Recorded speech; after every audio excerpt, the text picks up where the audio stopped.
বান্দরবানের আলীকদম উপজেলায় আসন্ন গণভোট ও জাতীয় সংসদ নির্বাচন 2026 উপলক্ষে অনুষ্ঠিত হয়েছে আউটরিচ ক্যাম্পেইন বা ড্রাইভ কর্মসূচি।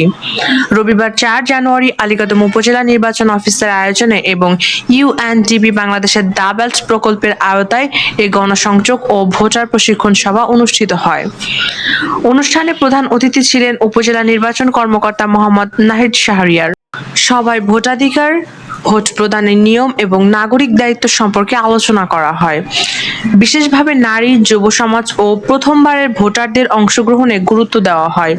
এ সময় পোস্টাল ভোট অ্যাপের মাধ্যমে ভোটার নিবন্ধন কার্যক্রম পরিচালনা ও লিফলেট বিতরণ করা হয়। বিস্তারিত দেখুন আমাদের বান্দরবান জেলার প্রতিনিধি মোহাম্মদ মাহফুজুর রহমান মোর্শেদের প্রতিবেদনে।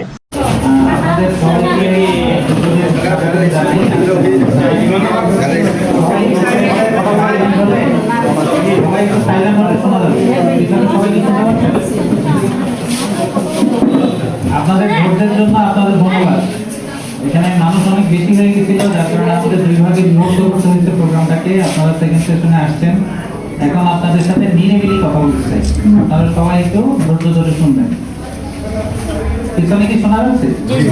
আচ্ছা, এই কথাবার্তা বললে বিশৃঙ্খলা তৈরি হয়, প্রোগ্রামটা সুন্দর থাকে না। আপনারা ভোট গ্রহণকারী কর্মকর্তা হিসেবে আপনাদের কাছ থেকে